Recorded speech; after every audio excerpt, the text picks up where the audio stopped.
Good morning and happy Friday to you from the morning show. I'm Marshall Shore. And I'm Melissa Farley. We're here at the fabulous Arizona Center. Did I hit my mic or did you? I heard it. I did.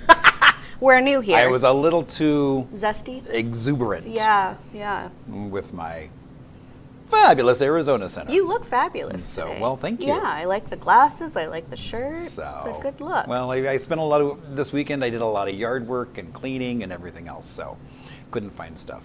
Couldn't find stuff. Yeah. So, there you go. There you go. What did I do? I didn't do much. I read like a whole book. How's that for you?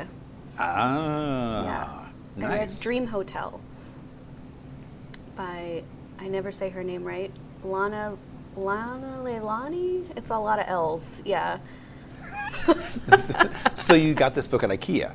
No. That'd be a lot of consonants. Yeah. Well, Friday. It's Friday. Indeed. And you know. What? Oh. Friday also has a word of the day. Right. Why do I keep getting surprised by this? But you get a rip. You get a rip. Ooh. I get a rip. Ooh. Hold on. Okay. Oh yeah. Rip it. Oh yeah. Just like a Band-Aid as it's attacking. See, it's kind fighting back. Right. Fighting back. Okay. It's like my Siri. It doesn't like me. So that's just how like, I feel about mine. Yeah, it's like know. You're distorting me on purpose. There's no way you think I could have said that. So. Well, it is you. You do say something. All right, but oh my gosh, we actually have a really good word of the day. What? Bon vivant. Ooh, that's a fun one. Indeed. Okay, so a person having cultivated, refined, and sociable taste, especially in respects to food and drink. Is he talking about us? I think so. And you know, so Restaurant Week is going on right now. Is it? It is, or is it Restaurant Month? But I think it's more than a week. I don't know. And so I always lose track of it. I know. Well, I went on the list and it's like there were a couple spots, so I need to look and see what the menus are. So that's always it's like, what can I eat at this restaurant? I don't think I've ever done a restaurant week or a month. Oh, thing. really? So they're a lot of fun because you go in and you get like your prefix. So it's like places that are kind of beyond my budget. Yeah. I can go in and try and see if I like the food. Okay, so that's interesting because I think the reason I never did it was because I always thought it would be really crazy expensive. So basically, but you know exactly how much it's going to cost when you walk in. So it may be $50, but it could be at a place where a dinner could cost you $150. Okay. So it's actually a good time. Exactly. I think it's a great time to go try places. Okay. So. Well, hopefully I didn't miss my opportunity. Yeah, I need to look. So. Because I was looking last week, so I'm like, Okay. So let me know. I'm a novice at this, so yeah. So no, I don't even know what the website is, but you can just Google.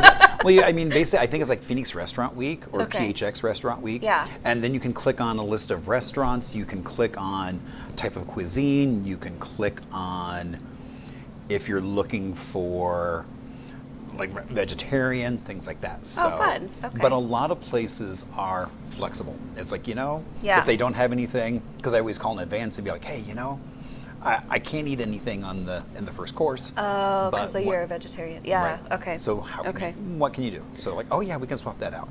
Well, look at that. I think Melissa's going to have her first. Yeah, no, it's a lot of fun. Experience. I mean, I found some places I'm like, oh my gosh, now I want to go back. Also, I will say, because I just looked at us on the screen, if you're worried about Marshall and I being sick, we are not. We have a green light stuck on our set. Yeah, because yesterday we had so much fun. Yeah. With all the music that it's kind of like they changed the lighting and. Oh, it was a weird day when we walked in because our whole set had been kind of dismantled and moved around, and we were like, and so the lighting changed for that, Yeah. and we don't know how to change it back. Well, we do, but it's apparently really hard, and so right, because we have to after the fact. Yeah, unplug all the lights, plug them back in. So just pretend like we're in a jungle. That we don't look like we're in Wicked. Yeah. And so. Oh, Marshall would die before he was in Wicked, I feel like. I'd rather be an Oh Mary, but that's a whole other topic. You know what I am excited about, though? I am. So it's Memorial Day weekend, 3-day weekend. Mm-hmm. we are doing a staycation because we don't have a pool at our house. I am really looking forward to that. Where are you staying? We're doing the Hotel Adeline in Scottsdale. Oh, nice. Yeah. That's right around the corner from the Care Center. Yeah. So you could go to the Care Center. I know. Anything fun going on? I don't know. I should check it out because I don't should. think Pat's ever been there. So, yeah. Yeah, no, I just ran into Tracy who works there, and she's like, we need to get you back out there. I was like, I agree. Yeah, that would be cool. We should have them on. That would be fun. Oh yeah. Yeah, let's do that because. Yeah, so I'm judging the gamut, the awards. Oh, right. Yeah, so Pat will get to enjoy it a little bit for like basically a night by himself because he can't stand musicals, so there's no way I was going to drag him to a parade of high schoolers doing musicals. But how many versions of Tomorrow? None. Really? No. So that's shocking. Hadestown is really popular this year. Oh, interesting. Yeah, there's like a teen version. Hadestown, Shrek the Musical, and I forget, there's a third one that like everybody did. But yeah. Wicked? No. No? No, there were no Wickeds. Yeah. Wow, now you kind of made me wondering what that third is. I know, I'll try to remember. But no, it should be fun. So I get to Yeah. do that and then come home to a nice little hotel and You can go take a splash in the pool. hang out by the pool. Yeah, it's going to be fun. Yeah, and order drinks by the pool. All the things are happening by the pool. Yes. Indeed. Tacos by the pool, all things by the pool. That is where I will be. So, we hope you have a wonderful Memorial Day. We would love to know what you have planned and how you're going to be celebrating the 3-day weekend. If you're doing anything cool, maybe off the beaten path, that's what we love to hear about too. Yeah. So, we're going to take a quick break. We'll be right back after this. We've got a guest for you to meet.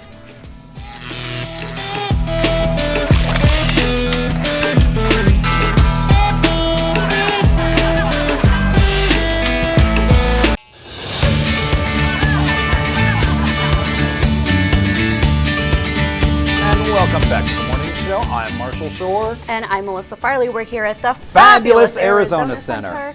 And we have a really lovely guest here with us today. Hi. Hello, Lynn Gavin. How are you? Good morning. Good morning. So, Lynn is the author of Legacy of the Blue Mountains. Look at that beautiful cover, too. That's it. That's gorgeous. Okay, so tell us a little bit about your work here. Well, Legacy of the Blue Mountains is a novel, first of all, but it's based on solid, I'm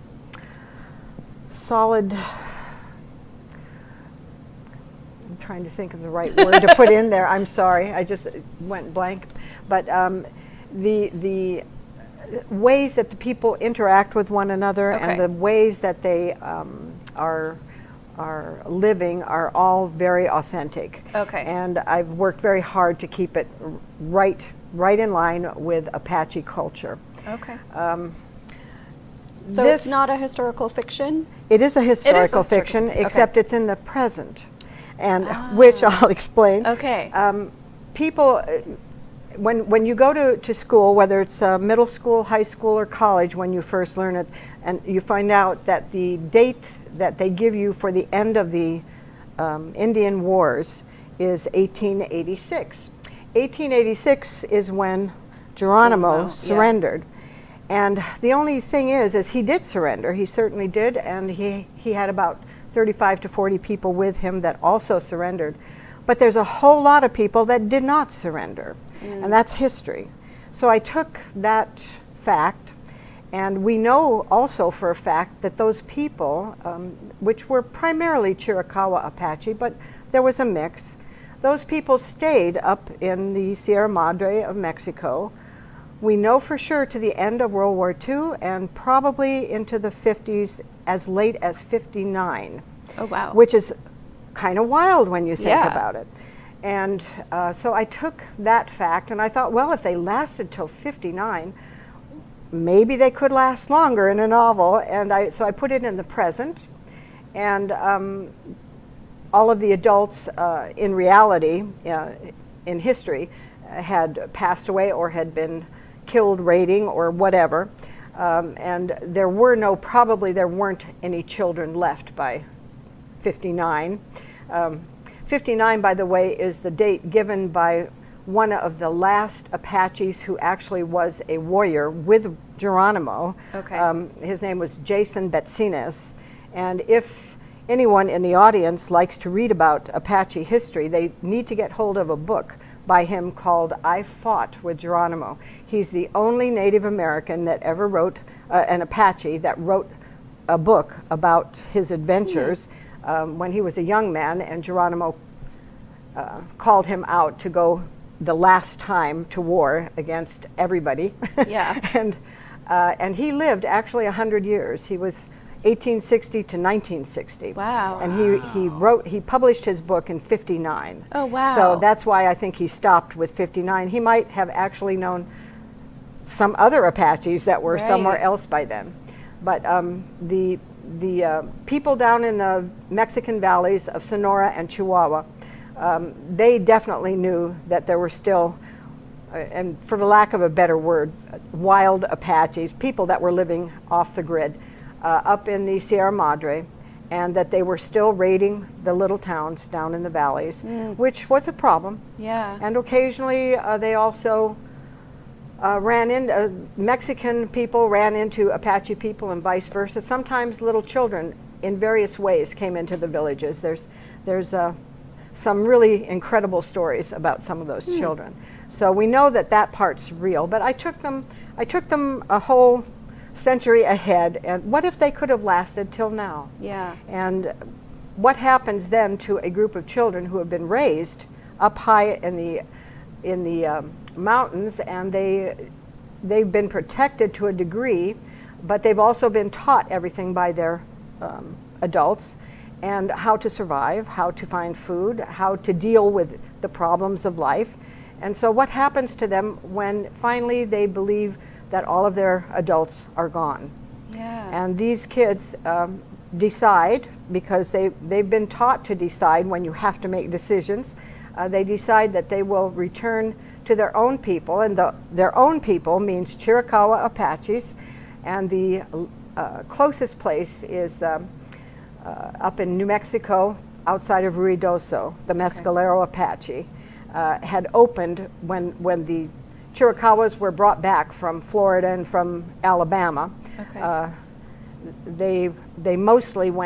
Most of them went to the Mescaleros. So how did you go about researching? I read all the time.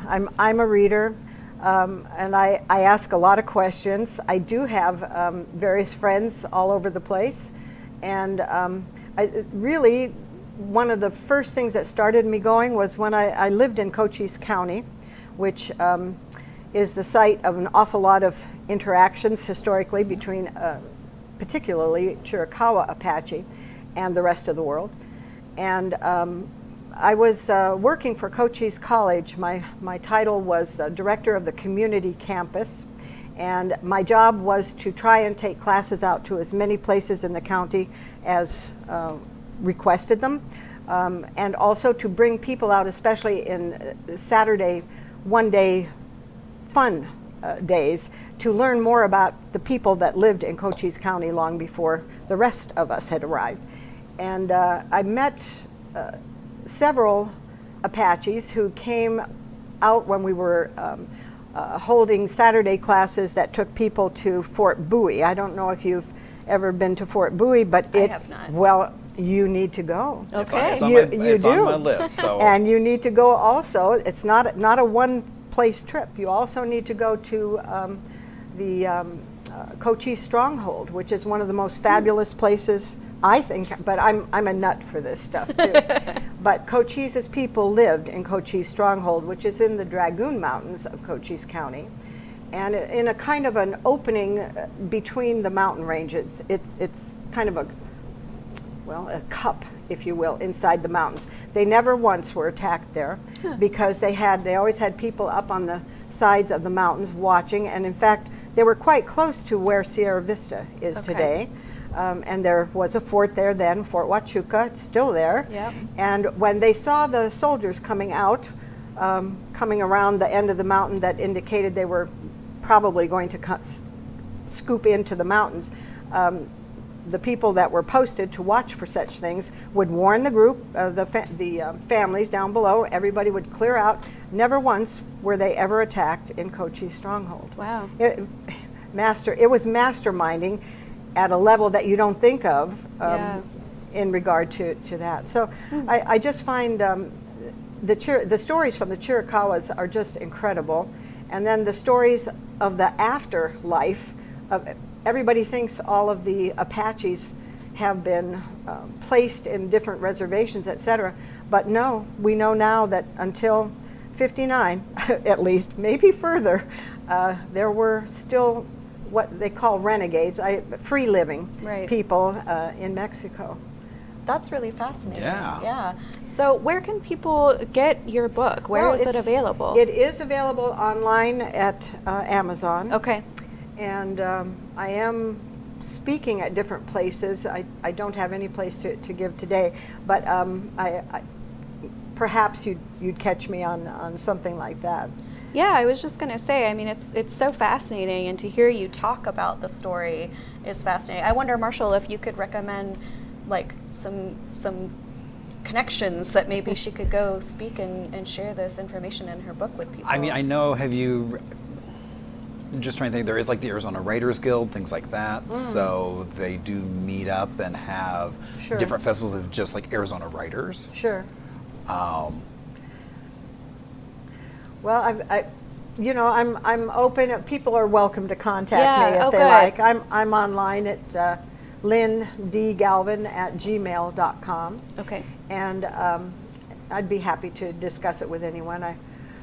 Weirdly, I have, I think it's 3 different groups in Washington State who are asking for me to come and talk to them, and I'm compiling them together to do it in one trip. But I'll be doing that this summer. Yeah, that's really great. Yeah. But the thing to me that's fun is because you're seeing it through children's eyes. It's the children of the group that's left that are on their way to find their relatives. Yeah. And as we do that, we go through parts of Cochise County, and it's also a way I was hoping that people would connect with understanding that Cochise County is the wonderland of Chiricahua history. Oh, I mean, in Cochise County, there's so many amazing spots to go see, history to learn about. It's incredible, and you really do feel a vibe in places like Old Fort Bowie and Cochise Stronghold, and over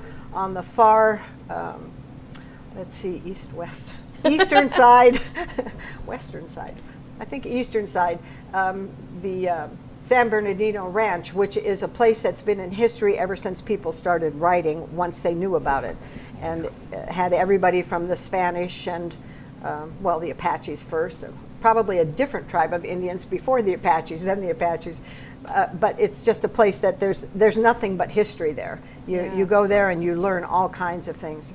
It's fascinating. All of Cochise County actually is like that. It's full. Well, sold. Right. I need okay, so Cochise Stronghold.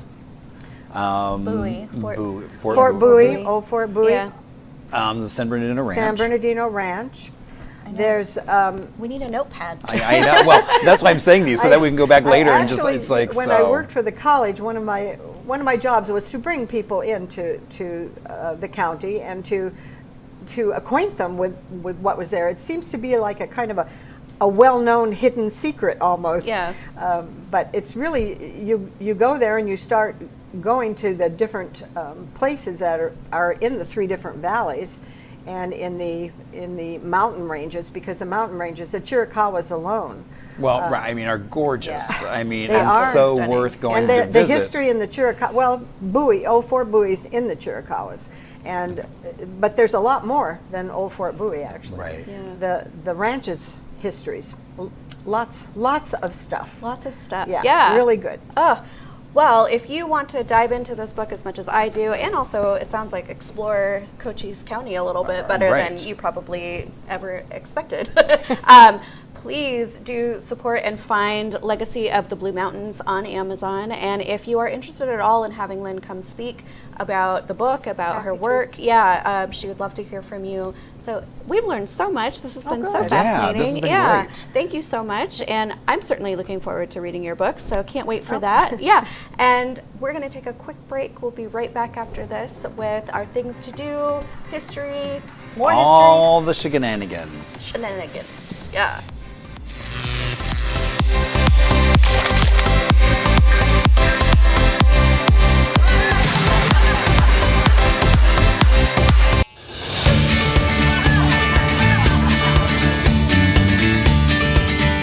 Good morning and welcome back on this Friday to The Morning Show. I'm Marshall Shore. And I'm Melissa Farley. We're here at the Fabulous Arizona Center.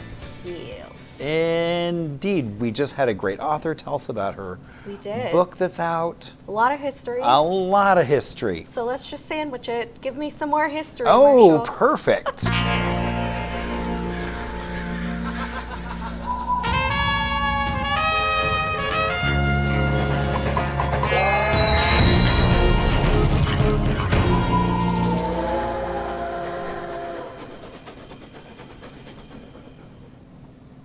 All right, so I know you've been to Tempe. Yes. Okay, have you seen the upside down pyramid? I sure have. And so that is Tempe City Hall. And so on that same plot was the earlier City Hall. And so that City Hall dates from 1914, but today in 1941, it had a grand reopening because they had done a lot of addition and added more to it, and the Tempe Public Library opened up in City Hall. Oh, cool. Yeah, which I think is really, I mean, I was like, oh, look, I can squeeze some library history right in there. Do you know why they built it like an upside down pyramid? I don't. No. So I was I like, think that's just an odd trying. choice. I think just to be unique and to do a little something different. There are, and I don't know the architect, but I know there are other upside down pyramid buildings. So I don't know if that was kind of his signature of kind of okay. doing that. Okay. But it's like, if you tell somebody, hey, I'm going to Tempe, I'll meet you at the upside down pyramid. Yeah. They know exactly what building you're trying to meet them at. No, I always feel like that was a fun conversation. It's like, well, what do we want our building to look like? Obviously, an upside down pyramid. Like. So it may have been the architect, that may have been like his signature of that's what he was doing. Yeah. And so. Well, no, it's cool. I mean, Yeah. I think it's interesting, but. Indeed. And so, you know, and now the library is in its own space over by the Tempe Museum. They just opened up a new exhibit there on skateboards. Oh, cool. So I need to go over there and check that out. Yeah. And so. That's awesome. Yeah, I mean, and I love that museum because they do so much fun Tempe history, and they'll have, like when I was recently they did a lighting for Mesa, it was like the Tempe Museum was there in force with staff, which was Cool, kind of yeah. fun to see. That's nice to see communities supporting each other. Yeah, indeed it was. So let's talk about some things to celebrate.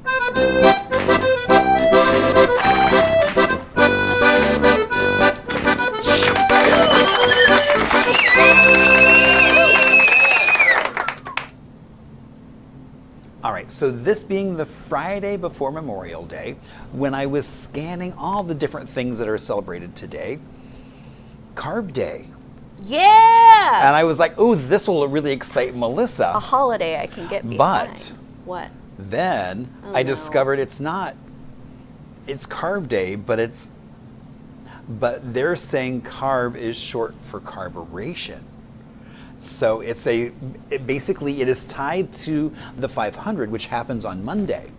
And so this is the last day for trials, for the practice teams, so they can fine tune their carburetors for the big race, even though they no longer use carburetors, but that word has still stuck. So I thought it was a rather misnomer. It's Carb Day. Boo! And then I was like, oh, well, I can go get some fun carbs, and no. I'm still celebrating it like So- it's the carb day that it should be. Yeah. Indeed. So they do all kinds of things. It's the final practice day. There's also, they do a competition with pit crews on this day, as well as the kind of in the inner ring of the 500 of the old Brickyard.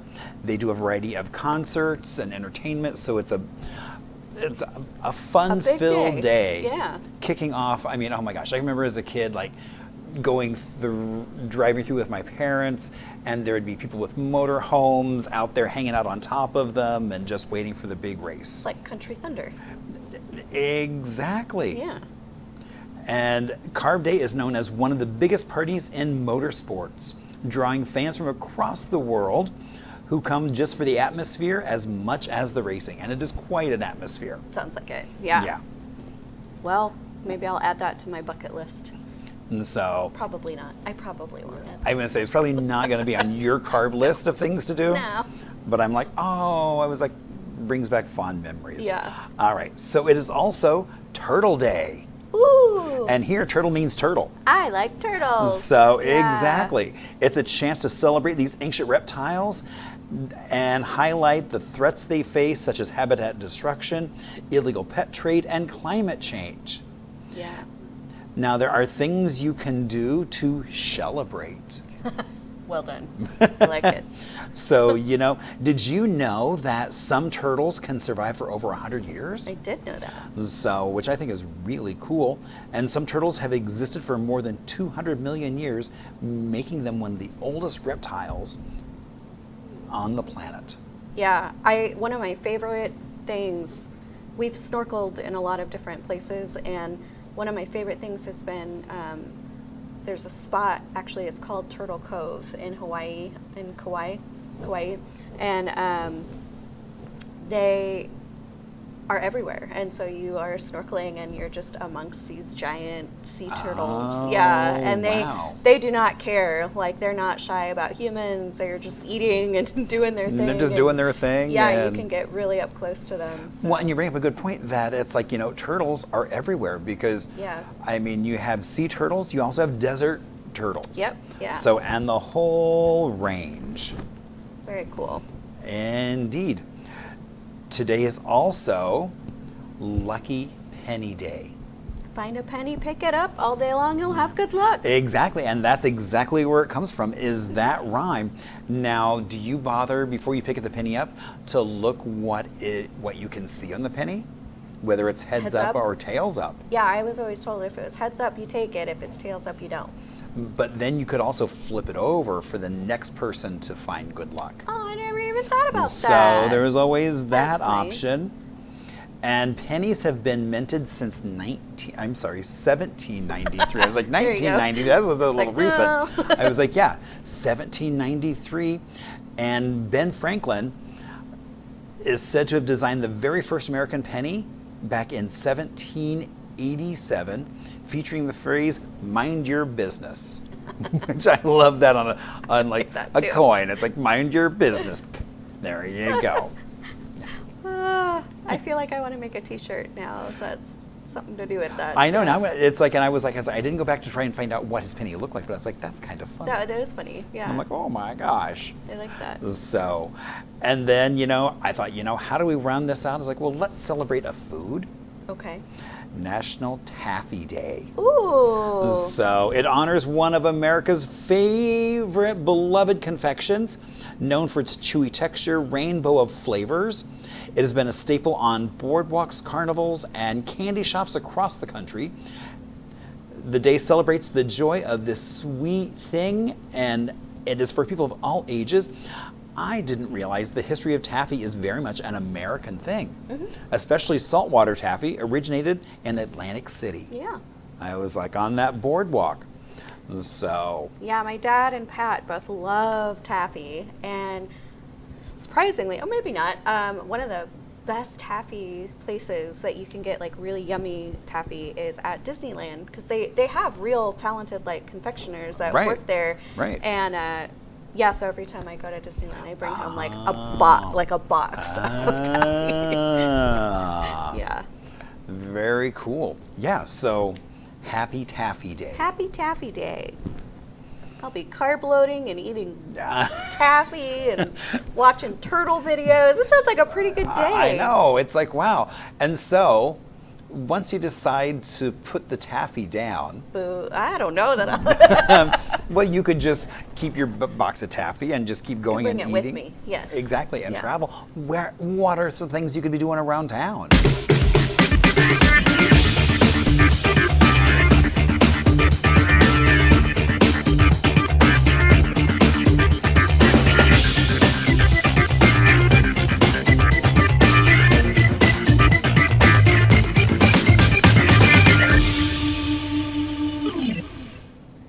Well, very on theme for Arizona, we've got the Cowboy Fest 2025 happening at the Rancho Corona in Phoenix at 6:30 p.m. tomorrow. So Phoenix, get ready for the wildest ride of the year. This event is about to shake up the desert. There's going to be adrenaline, traditional and unforgettable entertainment. There will be live wild bull riding, live country music by Liquor Biscuit, and music by Primer Election right after the rodeo. You can throw in your boots, rally your crew, and have a live cowboy experience like never before. I've never been to a rodeo my entire life, and I've lived here in Arizona since day one, so I feel like I should rectify this. I don't know if it'll be the Cowboy Fest, but Pat has, like, once he found this out this year that I've never been to a rodeo, he's determined to fix that. So I mean, they are such a unique piece of Arizona history. yeah. I don't know. I have mixed feelings about going to a rodeo. They're not, like, the animals are okay, right? Like, they don't get. Yeah, no, I mean, it's Okay. not like bullfighting. Okay. It's like they're not like put down Okay. or anything. But but what I love is, the fact that it's like you can go to the all Indian rodeo, the black True. rodeo, Yeah. the gay rodeo. Yeah. It's like you can go to a whole All slew of sorts of rodeos. rodeos. Yeah, all sorts of Okay. rodeos right here in Arizona. You've got Prescott, which says it's one of the oldest rodeos in the world. They do say that. Yeah. So, Well, this one is happening tomorrow at 6:30. It goes until midnight. It is welcome for all ages. So you can bring kiddos and grandma and grandpa, fun. whoever you want. And tickets start at just $20. So there you go for that. We've also got Queens of the Blues extravaganza at the Rhythm Room at Phoenix, in Phoenix at 8 p.m. Basically, yeah, this is all performances celebrating the Queen of the Blues: Carla Denise, Nora Jean, Tia Carroll, Teenie Tucker, and music from a live band. At the Rhythm Room, it's 21 plus, and the show starts at 8 p.m. Tickets are $30. fun. It's always a good time at the Rhythm Room. Yeah, so much great music. They do, yeah, they do. And this one is going to be such a blast. My aunt and nephew are going. I'm actually not able to join, which I'm so sad about, but it's Moana Jr. at Theater Works in Peoria at 7 p.m. You can set sail for an unforgettable family adventure.